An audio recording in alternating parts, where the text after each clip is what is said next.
네, 오늘은 현대인은 결코 멍청하지 않다. 현대인은 결코 멍청하지 않다라는 제목으로 하나님 말씀 증거하도록 하겠습니다.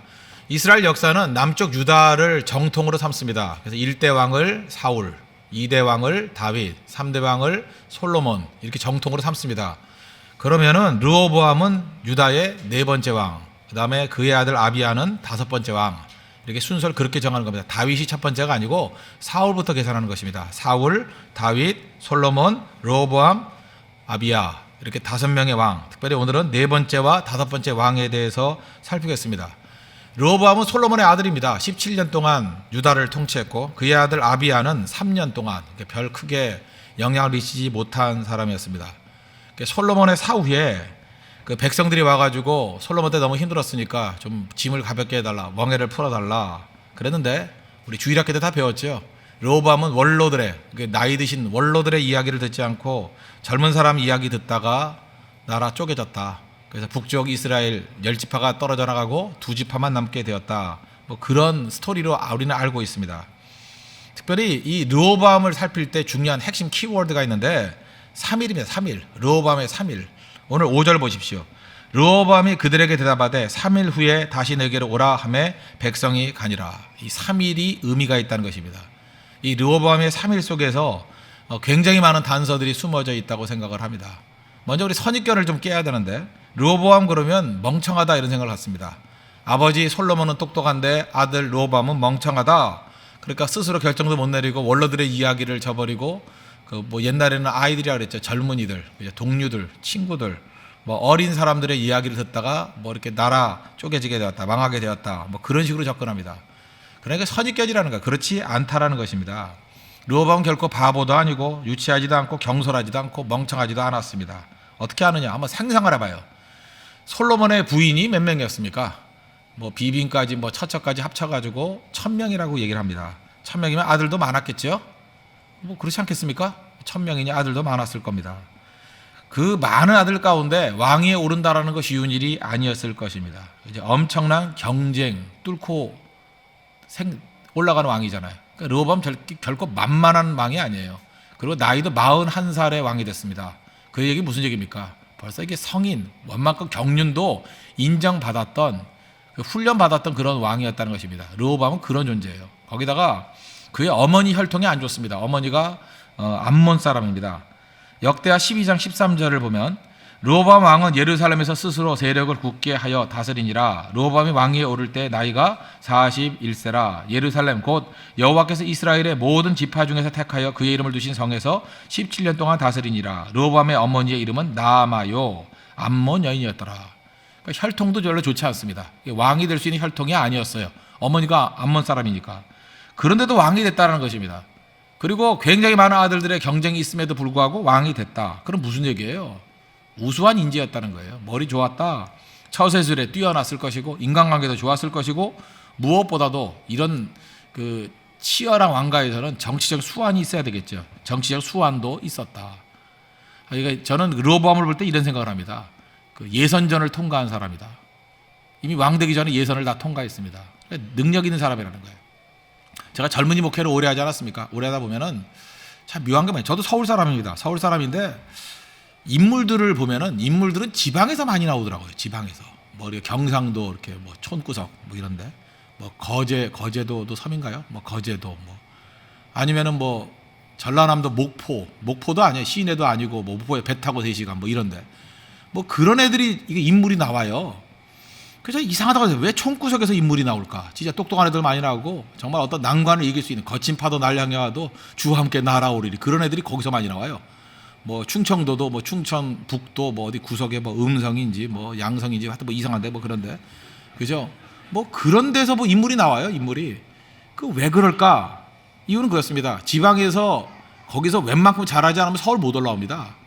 그러니까 서울 올라온 애들은 일종의 예선전을 통과한 애들이에요. 그죠? 그 다음에 서울에 올라왔다가도 그 타락하거나 쓰러지지 거기서 굳굳하게 서가지고 자기 일 할 수 있는 거 그거 만만한 존재 아닙니다. 나름대로 고향 가보세요. 다 인물들이었어요. 예선전 통과한 사람들이에요. 그러니까 잡초 같은 생명력이 있는 거예요. 서울에 있는 애들은 어떻습니까? 부모가 돈 다 대주고 특별히 뭐 좋은 지역에 있는 애들은 그죠? 뭐 이것도 해라 저것도 해라 과외 공부하고 그러니까 뭐 성적이 좋을 수 있겠죠. 성적이야. 근데 인생이 뭐 성적입니까? 사회에 한번 나와보라고요. 그때는 진짜 처절한 의지, 끈기, 뭐 이런 돌파력, 뭐 이런 게 중요한 건데 그런 게 없어요 거의. 한 번만 난관이 오더라도 그냥 좌절해버리고 넘어져버리고 일어서지 못합니다. 근데 지방 출신 애들, 특별히 농촌이나 어촌 출신 사람들은 예선전을 통과한 사람들이에요. 강한 능력이 있잖아요. 제가 르호보암 생각하면서 그 생각이 들더라고요. 예선전을 통과한 사람이다. 르호보암 만만하게 보지 마십시오. 41살에 어머니는 암몬 사람인데 예선전을 통과해서 왕이 된 사람이에요. 그것도 솔로몬의 아들로서 그 많은 아들 가운데 왕이 된 사람이에요. 다만 장남이었다고 되는 게 아닙니다. 그 예선전 통과한 거라고요. 대단하죠? 절대 멍청한 사람 아니라는 것입니다. 그래 놓고 보면은 그의 정책들이 쭉 나오는데 그 만만치 않은 정책을 폈습니다. 역대하 11장에 오면은 그 르호보암이 했던 정책들이 쭉 나오는데 5절을 보십시오. 5절 보면은 역대하 11장 5절입니다. 르호보암이 예루살렘에 살면서 유다 땅에 방비하는 성읍들을 건축하였으니, 그러니까 방비하는 성읍을 건축했다. 그러니까 이게 준비했다는 거죠. 11절을 보십시오. 르호보암이 그 방비하는 성읍들을 더욱 견고하게 하고 지휘관들을 그 가운데 두고 양식과 기름과 포도주를 저축하고 지휘관들을 파송했습니다. 이게 머리가 도는 거죠. 멍청하지 않습니다. 정치 아주 잘했어요. 그죠? 국방도 튼튼히 하고 재정도 튼튼히 하고 그렇잖아요. 부국 강병이잖아요. 부국 강병 만들었던 사람입니다. 거기다가 또 르호보암 자체도 아들이 많잖아요. 자기도 그 많은 아들 가운데 경쟁해서 왕이 됐잖아요. 그 왕자들이 많다라는 것이 얼마나 큰 어려움이 있는지 본인이 알았어요. 그래서 어떻게 했느냐? 미리 일찍 후계자를 정해놨어요. 후계자를 정해놓고 나머지 왕자들을 지방에 흩어져 살게 만들었어요. 그래서 절대로 힘을 못 합치게, 그리고 도전하지 못하게, 그리고 그들에게 충분히 먹을 것을 줬습니다. 그래야 불만 세력이 되지 않지요. 그런 정책을 폈다고요. 어디 나오죠? 역대하 11장 22절 23절 보십시오.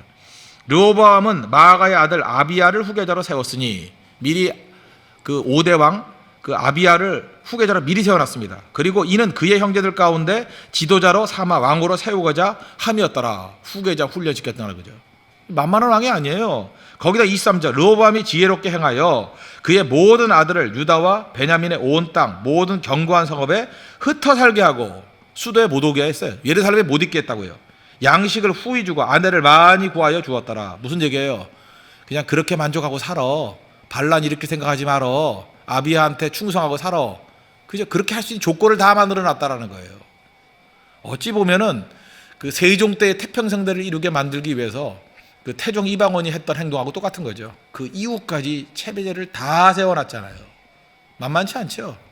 이렇게 보니까 르호보암도 솔로몬의 버금가는 머리 도는 왕이죠. 머리 나쁘지 않습니다. 멍청하지 않아요. 특별히 그 왕자들 많은 것들을 세계에 흩어놔가지고 문제 안 일으켰던 사람이 있죠. 칭기스칸. 칭기스칸의 아들 나오면은 그 장자부터 시작해서 제일 먼 데를 보내잖아요. 정복하게.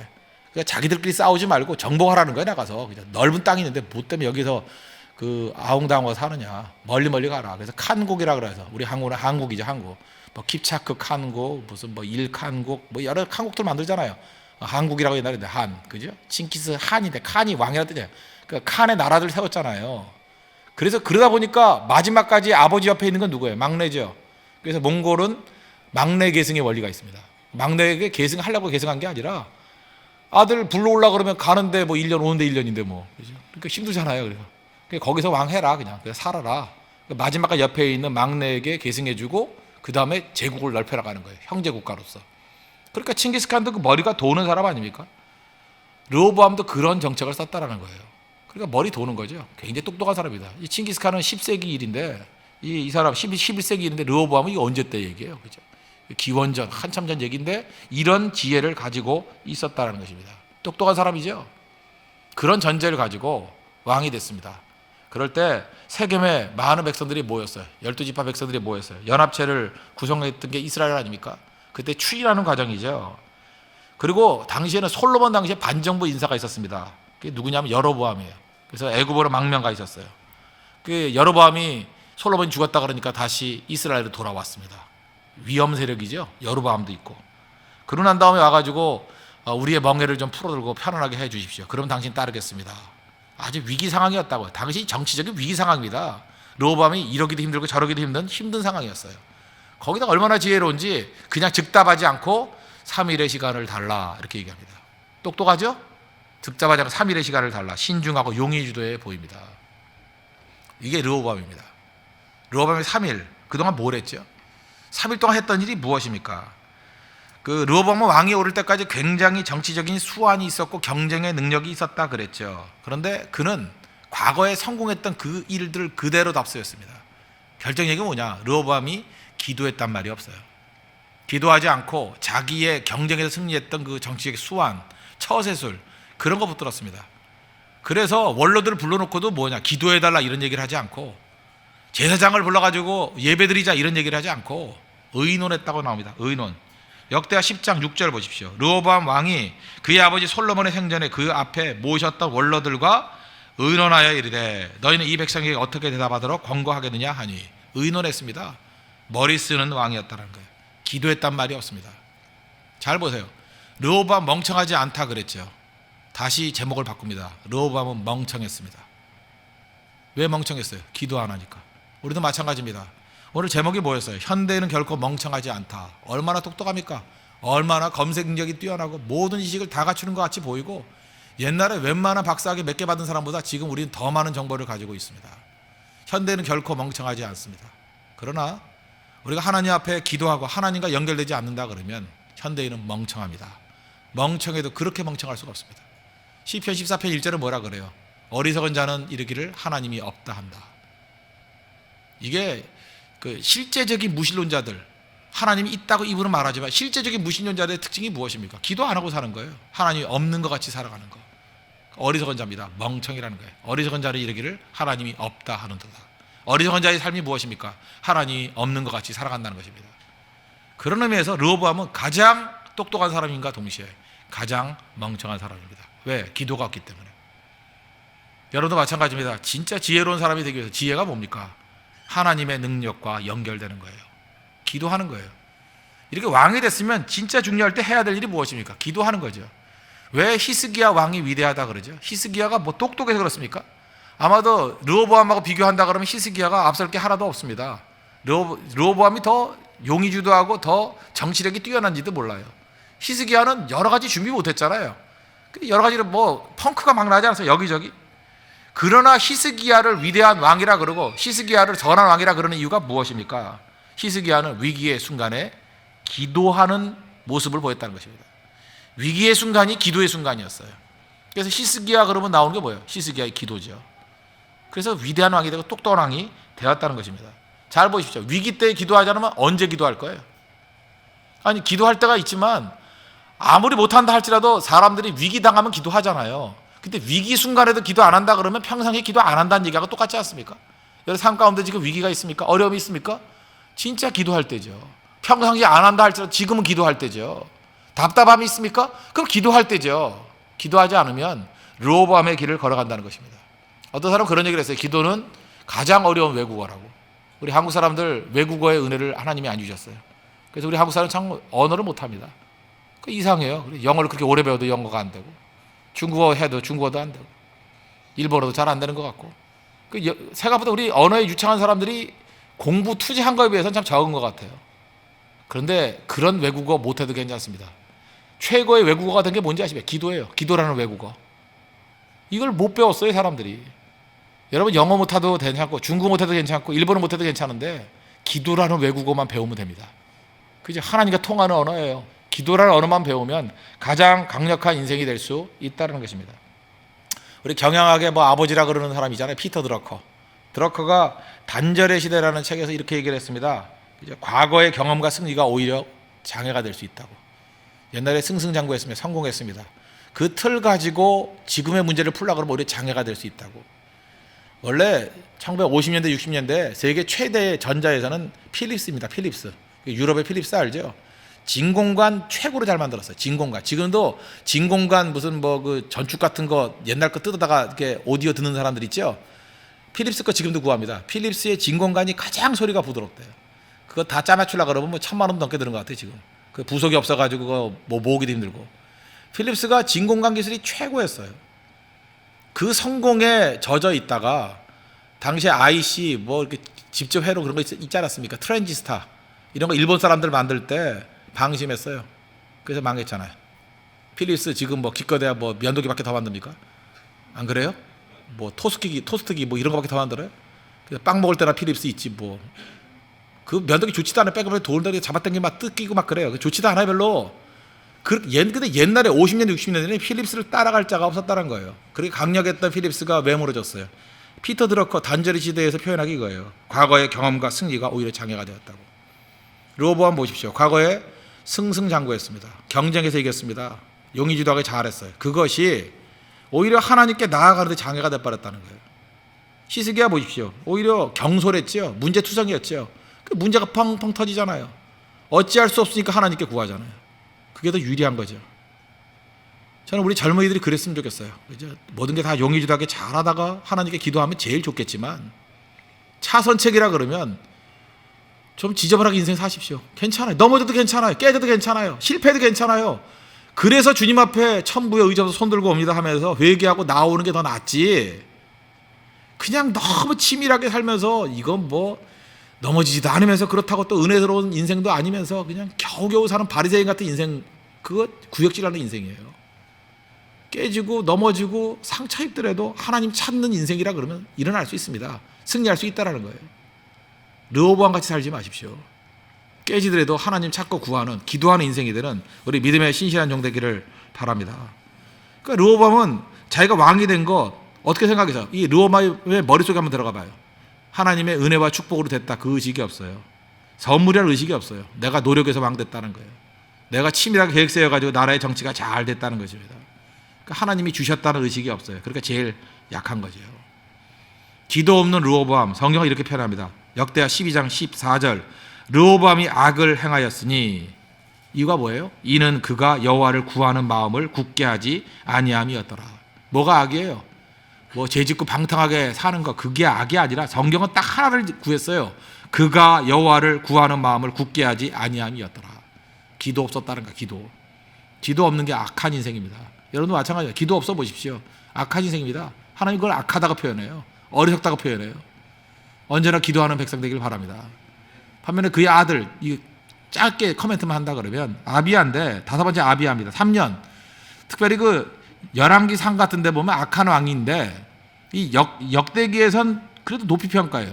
이 아비야가 했던 일이 뭐냐 하면 이게 북쪽 여로보암하고 전쟁을 벌였어요. 근데 남쪽 유다는 두 지파밖에 없으니까 40만, 북쪽 여로보암은 군대 수가 80만, 2대1이에요. 40만 대 80만. 근데 이 쪼다 같은 왕이 이겼어요, 여로보암을. 이거 지금 여러분들은 뭐 여로보암도 뭐 생소하고 뭐 아비야도 생소하니까 뭐 그놈인가 생각할지 모르지만 그 당시에 여로보암은 아주 큰 인물이에요. 아주 큰 인물. 그죠? 여로보암 영웅의 영웅, 솔로몬하고 맞먹었다니까요.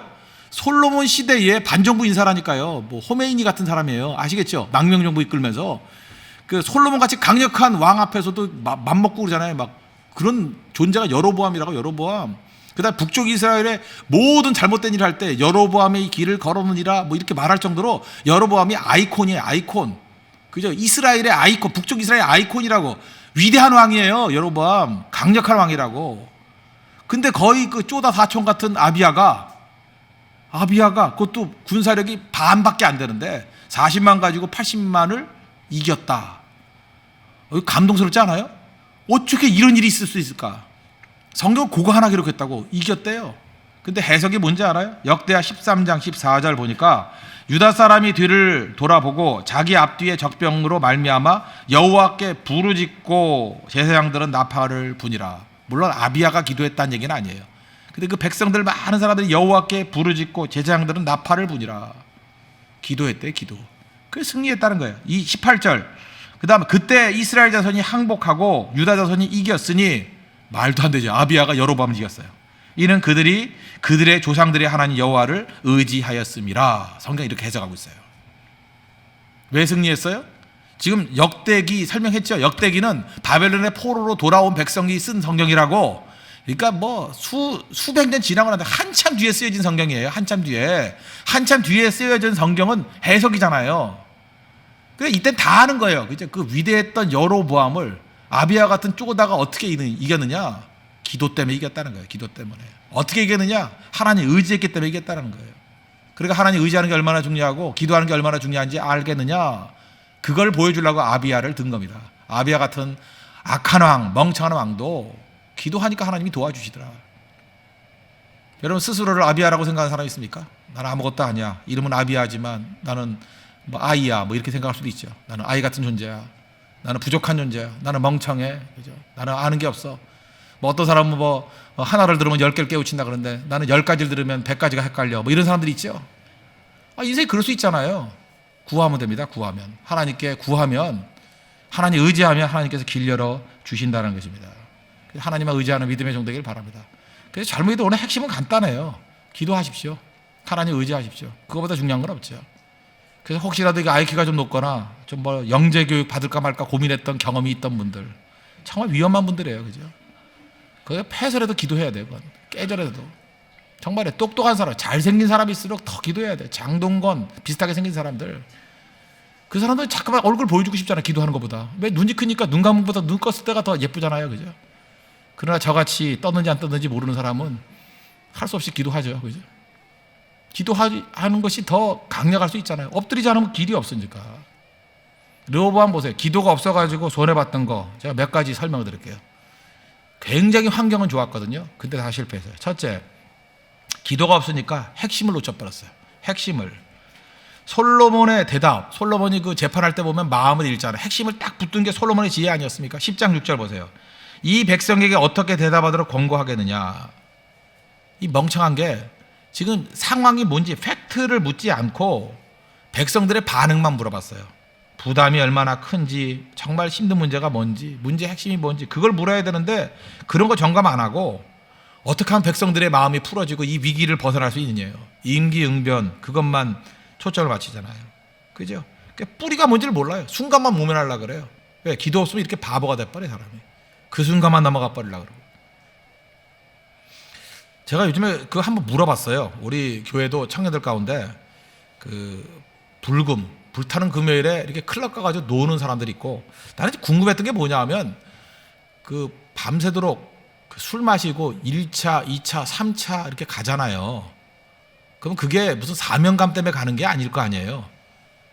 재밌어서 갈 거 아니에요. 그래서 그런 경험이 있는 사람한테 물어봤어요. 그렇게 재밌니? 내가 물어봤어요. 그렇게 재밌니? 1차의 재미가 뭐니? 내가 이렇게 얘기를 들었어요. 1차의 재미가 뭐니? 2차는 뭐가 재밌니? 3차는 뭐가 재밌니? 그랬더니 거기도 만만치 않은 재미가 있대요. 정말 재밌대요. 정말 재밌대요. 이제 그리고 한참 재밌다라는 걸 저를 이제 설득을 하더라고요. 설득을 하는데 그 다음 얘기예요. 근데 재미가 굉장히 얄팍해요 그러더라고. 얄팍해요. 그냥 뭐 그 다음 날도 안 가요. 잠만 깨놓으면 허망해지는 재미래요. 그 순간만 재미래요. 그런데 사회적으로도 이렇게 똘똘해 보이고 또 뭐 성실해 보이는 사람도 그런 재미를 추구한대요. 순간의 재미, 찰나의 재미. 제가 그걸 바라보면서 이런 생각을 했어요. 야, 그게 어리석음이구나. 순간의 그 쾌락, 그거 아무것도 아닌 건데 자기도 알아요, 순간이라는 거. 그런데 그걸로 대충 이렇게 즐기면서 깊이 없는 인생, 뿌리 없는 인생을 살아가는 거, 이게 마귀에게 속는 거 아니에요? 핵심을 다 놓쳐버리는 거. 인생은요 제한적인 겁니다. 하나님께서 우리 인생 무한대로 준 게 아니에요. 시간이 제한적이에요. 그 제한적인 시간을 그렇게 낭비할 수 없다고. 젊으면 계속 가는 거 아니에요. 여기 지금 30쯤 되시는 분들 벌써 30대 된 거 깜짝 놀라죠? 내가 왜 30대야? 내가 보니까 한 35살까지는요 자기가 20대로 의식을 해요. 나 20대야. 좀 생각 없는 사람은 38까지도 20대로 착각을 해. 알아요? 지금 크게 웃는 사람 자기가 20대인지 알고 있다고. 지금 외모는 50대인데 지금 그러고 착각을 하고 있어요. 지금 마음은 그래. 마음은 그러다가 이제 얼핏 보면요 인생 얼마 안 남았어요. 이제 아차한다고. 기도 없으면요 이렇게 돼버려요. 핵심을 다 놓쳐버린다고요. 기도하면요 그 남자들도 센스가 없지만 여자들이 말하는 거 다 이해해요. 여자들은 성질나면 그러잖아요. 왜 그런 식으로 쳐다봐? 이렇게 시비 걸어요. 그러면 부드럽게 쳐다본다고 변할 줄 알아요? 뭔가 문제가 다른 데 있는 거예요. 남자도 잊지 마십시오. 수 틀린 거예요 벌써. 그 남자 그거 몰라. 그냥 그렇게 쳐다보지 마. 그러면 어떻게 쳐다봐야 돼? 그리고 그 쳐다보는 것만 자꾸만 바꾸고 가는데 그 여자 화가 더 나는 거죠. 그 왜 그래? 기도가 없으니까 핵심을 파악 못 하는 거예요. 그러니까 만나 헤어지고. 그죠? 그 어려워지는 거죠. 그 여자분들도 마찬가지. 기도 생활하면 남편이 그러잖아요. 반찬이 이거 왜 이래? 이렇게 얘기하면 반찬 때문에 그러는 게 아니에요. 뭔가 수틀린 게 있기 때문에 그래요. 기도하는 여자는 그걸 알아요. 근데 기도 없는 여자는 맨날 반찬 바꾸다가 욕만 먹지. 핵심의 핵심. 핵심 붙들 줄 알아야 되는 거죠. 핵심. 우리 인생의 핵심이 무엇입니까? 사람이 아니에요. 사람은 계속 변화되는 겁니다. 핵심은 하나님께서 하늘에 있어요. 하늘과 연결되는 거, 하나님과 연결되는 거. 조금 전에도 우리 힐송 찬양했죠. 힐송이라는 그 탁월한 교회를 통해서 하나님께서 이 음악을 통해서 전 세계 사람들에게 위로를 주신 것 같아요. 뭐 힐송 노래 요즘에도 많이 나오지만 제가 볼 때 힐송에서 나온 최고의 영광 어린 찬양 베스트 곡 두 곡을 든다 그러면 하나는 주께 가오니예요. 주께 가오니 날 새롭게 하소서. 그죠? 독수리 날개칩에 올라간 같이. 그 전부 정경에 나오는 이사야 40장에 나오는 그 얘기들 아니에요? 그 찬양하면 할수록 후렴을 부르면 부를수록 그 주님의 사랑으로 나를 붙들어 주사랑 나를 붙드시고 사랑을 강조하고 그래서 그 사랑에 이렇게 기아가 걸려서 내 몸이 올라가는 것 같아요. 주께 가오니 몇 번 부르면요 내 영혼이 쓰러져서 이렇게 바닥을 기고 있어요. 그때 주께 가오니 부를 힘이 없으면은 멜로디도 틀어놔. 주께 가오니 날 새롭게 하소서. 주사랑 나를 붙드시고 어느 순간 내가 앉아있는 모습을 보게 돼요. 일어서게 됩니다. 두 손을 들고 같이 찬양하다가 영혼이 살아나요. 굉장히 좋은 노래예요. 또 하나 그 조용하지만 힘 있는 노래가 뭐냐? 주품에 품으소서거든요. 주품에 품으소서. 이게 원래 영어 찬양은 스틸인데 스틸이라고 돼 있는데 우리 번역되기로는 아마 앞자 때문에 주품에 이렇게 되니까 주품에 그러니까 뭐 안긴다라는 의미가 있는데 그거보다는 그 스틸이라는 단어가 더 좋은 것 같아요. 스틸이라는 노래 그 타미야가 불렀던 노래들이 스틸. 그 서양 백인 애들이 그렇게 순수한 사랑을 하는지를 몰랐어요. 내가 백인 애들은 대충 보고 헤어지고 쿨하게 I love you 그러다가도 그 다음날 헤어지고 이런 줄 알았더니 서양 애들 감정에도 스틸이라는 감정이 있는 것 같아요. 여전하다, 잠잠하다, 뭐 변함없다 그런 뜻이잖아요. 스틸. 근데 그 스틸이 팝에서는 제일 좋은 것 같고 타미야의 스틸. 근데 이 복음성가 CCMS 스틸이 있어요. 그게 바로 주품에라고. 주품에 품으소서. 그 가사가 그렇잖아요. 거친 파도 날 향해 와도 주와 함께 날아오르리. 영어 가사가 더 영감 있는 것 같아요. 이 번역이 이게 불가능한 것 같아요.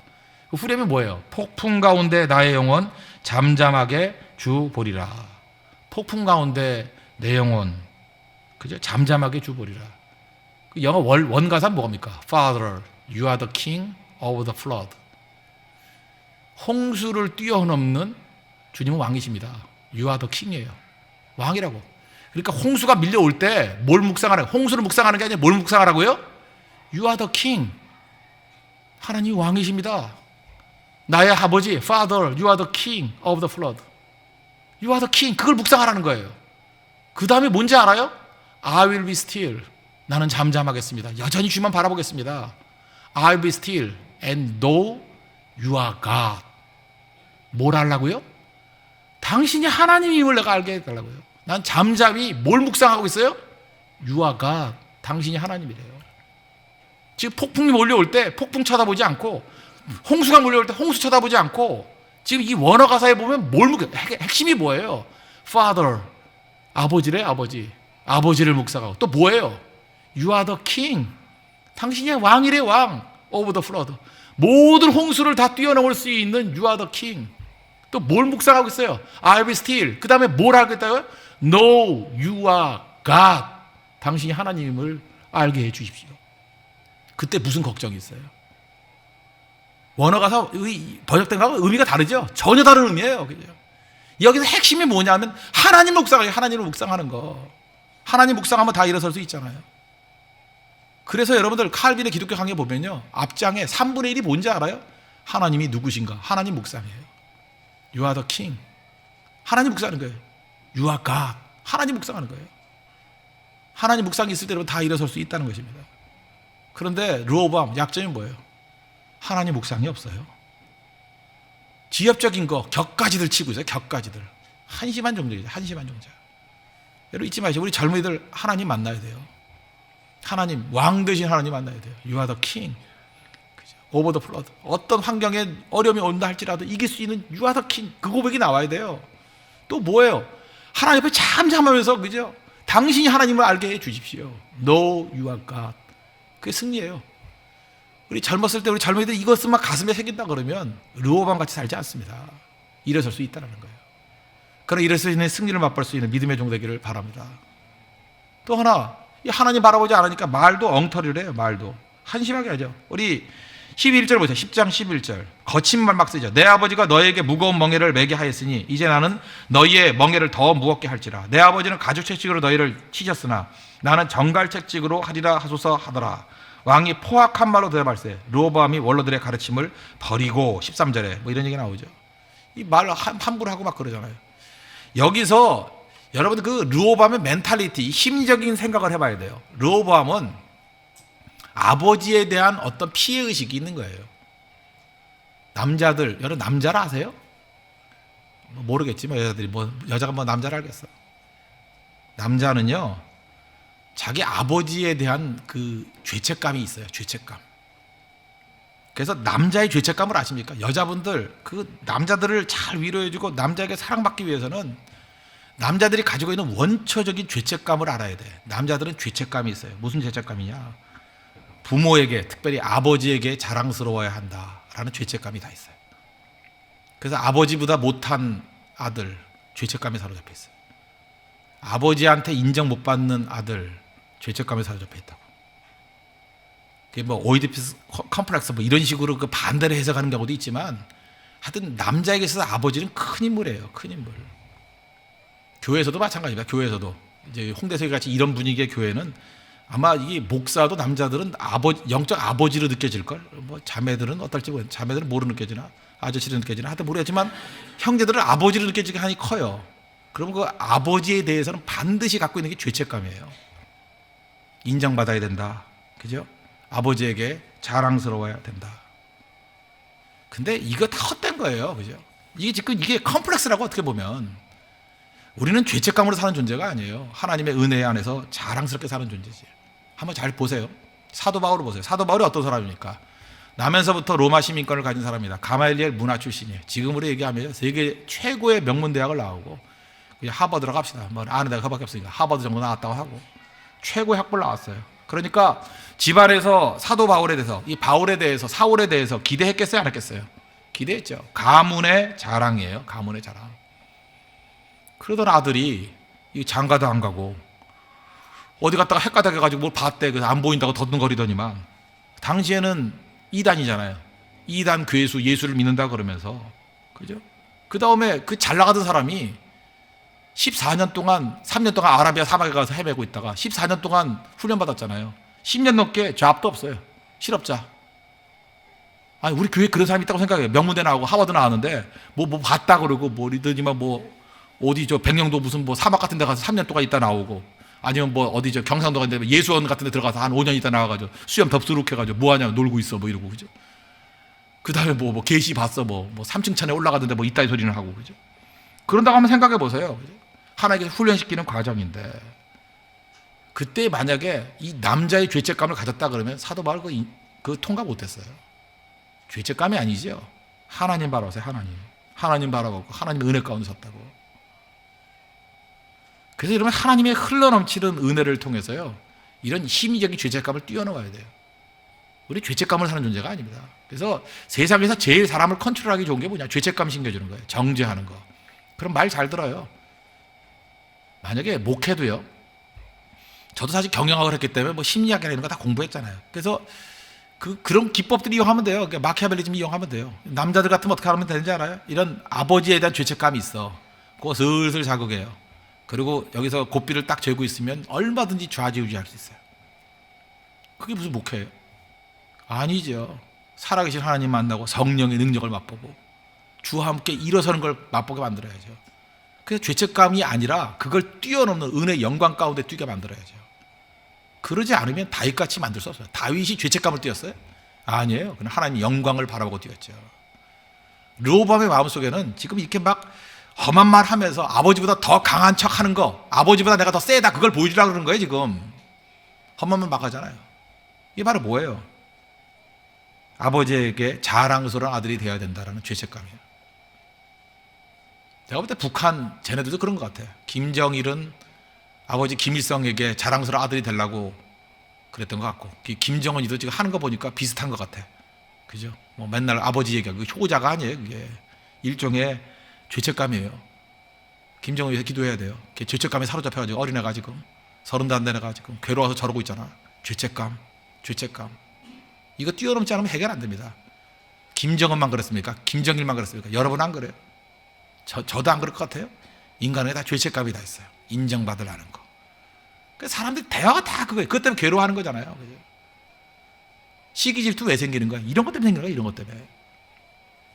상대적 박탈감 이따위 소리 왜 하는지 알아요? 다 뿌린 이거예요. 죄책감이라고. 벗어나야 됩니다. 하나님 안에서 내가 얼마나 귀중한 존재인지 나 자신을 깨닫고 I am who I am. 나는 나예요. 나를 인조히 할 수 있는, 하나님 내게 주신 것을 감사할 수 있는, 나로 살아갈 수 있는, 그때부터 회복의 역사가 나타나기 시작한다는 것입니다. 그러지 않으면 어떤 일이 벌어지냐, 좋은 기회가 막 와도 다 놓쳐버려요. 당시에 이 르호보암의 라이벌이 누구예요? 여로보암이라고 그랬죠. 여로보암이 정말 악한 정책을 많이 펴요. 그 내용이 뭡니까? 그 우상숭배, 금 우상숭배하고요.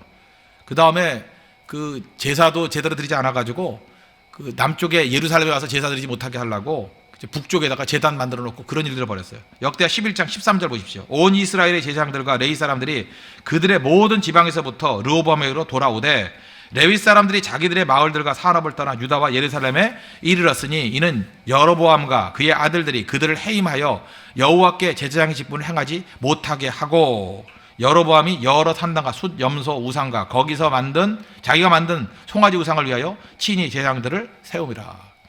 여로보암의 실수예요. 하나님의 제사장들을 다 잘라 해임시켜버리고요. 그 다음에 다 쫓아내버렸어요. 그래서 영적 지도자들이 전부 다 남쪽으로 내려오는 거예요. 그러니까 이제 정통성이 누구에게 있는 거예요? 남쪽으로. 이것만 제대로 활용했다 그러면 통일됐어요. 통일돼버리고 민심이 다 와버리는데 여로보암이 헷가닥한 거라. 기도를 안 해, 이 멍청한 놈이. 근데 이 찬스를 놓쳐버리잖아요. 놓쳐버리고 이걸 하나도 활용을 못해. 기도가 없으니까. 인생 살다 보면 기회가 옵니다. 기회가 올 때 기회에 누가 붙들 수 있어요? 기도하는 백성이. 하나님께 예민하게 살아있는 백성들. 반드시 기회가 와요. 그리고 여러분 이렇게 생각하면 돼요. 내가 열심히 해야만 되는 게 아니고 상대가 실수해도 이겨요. 실수해도. 그거 알아요? 실수를 통해서 얼마나 많은 일들이 벌어진지 아십니까? 실수를 통해서. 상대 실수 안 해. 나도 실수하는데 상대가 실수 안 해요?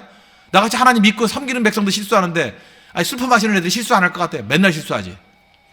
실수해요. 어떻게 저런 실수 할 수 있을까? 실수한다니까요. 내가 축구 시합, 그 특이한 골 들어가는 거 보니까 골키퍼가 딱 잡아가지고 튀기다가 지가 손으로 집어넣대? 그거 봤어요? 그런 거? 웃기는 영상? 어떻게 저럴 수가 있나? 뭐 그런 수가 있고요. 그 다음에 공이 오는데 그 골키퍼가 헛발질 해가지고 뒤로 가버렸어요. 뭐 그런 경우도 있고. 어떤 수비수는요, 밖으로 차는다고 지가 찼더니 지 얼굴 맞고 들어가 버렸어, 골이. 그 웃기는 동영상 한번 보라고요. 보면서, 야, 나 그거보다 은혜 받았네. 주님, 이럴 수도 있군요. 골키퍼가 우리 편이 될 수 있어요. 지가 잡아가지고 집어넣는 경우도 있고요. 헛발질하는 경우도 있고요. 수비수가 지 얼굴 맞고 들어가는 경우도 있고요. 이게 바로 뭐예요? 일은 하는 게 아니고 일은 되는 거예요. 인생 가운데 그런 일들이 비일비재하게 벌어진다고요. 기도하는 백성은 그것을 붙들어요. 붙들어서 승리의 디딤으로 삼는다고. 그러므로 오늘 핵심은 이겁니다. 멍청하지 않고 똑똑해 보였던 여로보암, 실제로는 가장 멍청했어요. 왜? 기도가 없기 때문에. 지금 여러분 열심히 뛰려고 그러고 잔머리 쓰려고 그러죠. 새벽기도 안 나오고 그러고 살아보십시오. 죽도록 뼈가 휘도록 뛰지만 얻는 거 하나도 없을 거예요. 기회 다 놓칠 겁니다. 다 놓칠 거예요. 그죠? 멋있는 남자 다 떠나갈 거예요. 기회 놓쳐가지고. 그죠? 나중에 곰 같은 놈하고 살 거예요. 나중에. 멋있는 여자들 다 떠나갈 뻔할 거예요. 나중에. 한심한 여자가 데리고 살 거예요. 진짜라고요. 모든 기회, 결혼도 그렇고 직장도 그렇고 모든 기회, 기도하는 백성에게 그것이 기회가 열매로 연결이 된다는 것입니다. 르호보암이 아니라 하나님 앞에 기도하고 부르짖는, 좀 모자라 보여도 아비와 같이 하나님 찾을 수 있는 하나님의 신실한 종 되기를 바랍니다. 기도하겠습니다. 이 시간 다 같이 하나님 앞에 간구하겠습니다. 이 말씀을 놓고 하나님 앞에 기도하겠습니다. 하나님, 뭐 세상적으로 똑똑하고 멍청하고 그게 중요한 게 아니고 제일 중요한 것은 하늘의 능력을 연결시키는 것이 중요한 것이라 합니다. 기도하는 종 될 수 있도록 인도해 달라고, 하나님 찾는 종 될 수 있도록 의지하는 종 되게 해달라고 다 같이 하나님 앞에 간구하도록 하겠습니다.